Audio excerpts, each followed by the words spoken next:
The following is a production of Learfield Sports.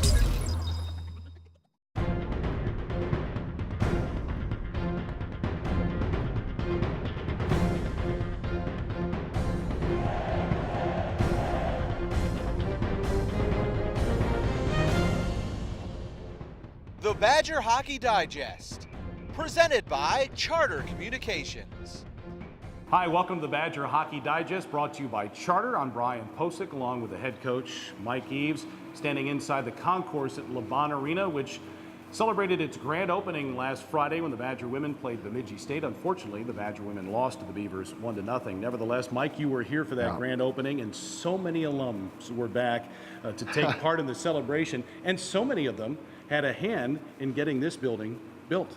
Well, Brian, we can start with a story about how you asked me to come up and speak to you in between periods. I never got there because I was hobnobbing with former teammates, so guys that I hadn't spent much time with that were older than me and younger guys. So it was really fun. It was a great game. Unfortunately, as you said, we lost the game. And it's funny, Mark told his team, well, the men lost their first game at the Kohl Center too. Yeah. So it looked like the women were actually squeezing their stick too hard. They really wanted to score, and they didn't get that goal, but it was an entertaining game. I'll tell you, one thing I noticed about being on the LaBahn, for the women, I think the game is much faster because the space is smaller. Mm-hmm. You know, with the environment that was there, it was really fun to be a part of. Yeah, you know, so many recent players that Badger fans are familiar with also were donated to this project. You know, Adam Burish was obviously huge, Tom Gilbert, Brian Elliott, I could go on and on. But one of your former teammates was one of the leads in getting this going, and Steve Alley. What a tremendous asset he's been to this program. Well, there was it's funny, you almost have to pinch yourself to the buildings here, because there was the initial challenge by Adam Burish to Barry Alvarez after he won in 06. And then there was kind of the challenge by Coach Alvarez to the alumni, you need to step up and get this going. And that's when Steve Alley kind of stepped in and became like the lead captain of about 9. There was 9 guys, and he was the lead guy. They got together, they met, and those gentlemen went out to their eras and talked to their comrades of that era and really pushed the idea we have to get going and support this financially. And it's a tough deal, A, because of the fact that we were in tough financial times, certainly. But B, these are young men that are taking care of their family, and they're not at that point in life where they've got things settled, and they went deep into their hearts. This program means enough to them that even in those tough times, even not knowing that they had set up their families, they still gave to this project and got it done. Yeah. The Badger men have been practicing in LaBahn for the last few weeks. A couple of weeks ago, they opened the season in Green Bay against Northern Michigan and lost a pair of games to the Wildcats, unfortunately. But I will say this, the first period in both games, your club was really, really good. Well, 2 periods on Friday, we were outstanding, and then the first period on Saturday, we were excellent. But the fact is, we had leads going into the third period, and we didn't find a way to win those games, which is disappointing. But in saying that, it's young in the season, and we will take the lessons from that game and move forward. Can you explain to our viewers maybe some of the reasons why you start so strongly but just couldn't close it out? Well, I think part of the reason is that it's tough to describe on television, is the fact that we're doing some new things in our systems play.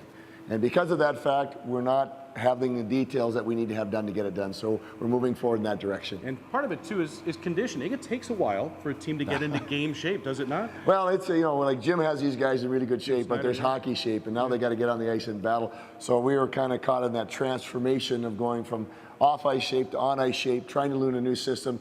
You know, their reasons are not excuses.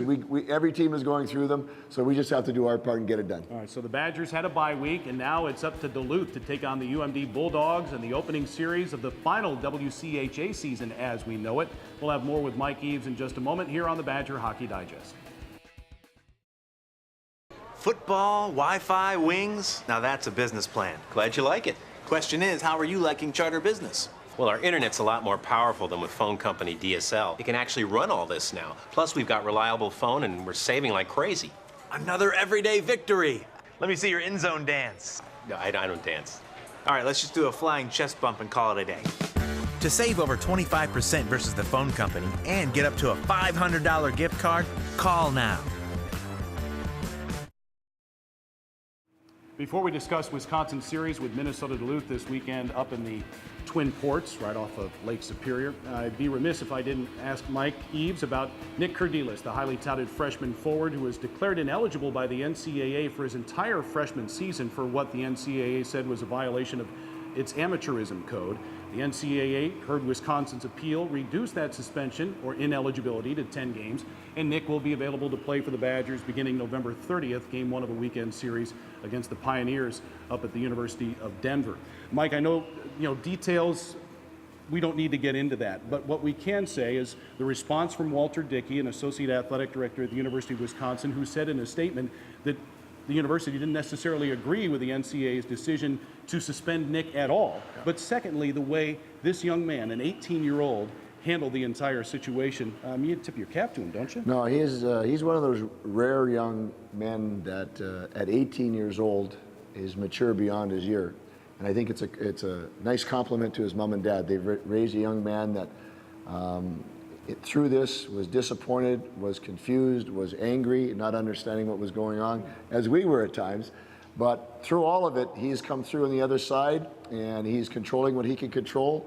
He addressed the media today in a very fine fashion, answered questions, and everybody's ready to move on. Yep, and he's a young man that can provide some punch offensively. Can't Oh no, we're, unfortunately, we're going to miss him for the next 8 games. It almost becomes like he's hurt. He's out of the lineup, so we're treating him as such. But he, with his speed, the pace he plays at, his strength on the puck, and his ability to score, he'll be a top-line guy for us when he's in the lineup. All right, we'll see him November 30th in Denver. Final season of the WCHA as we know it.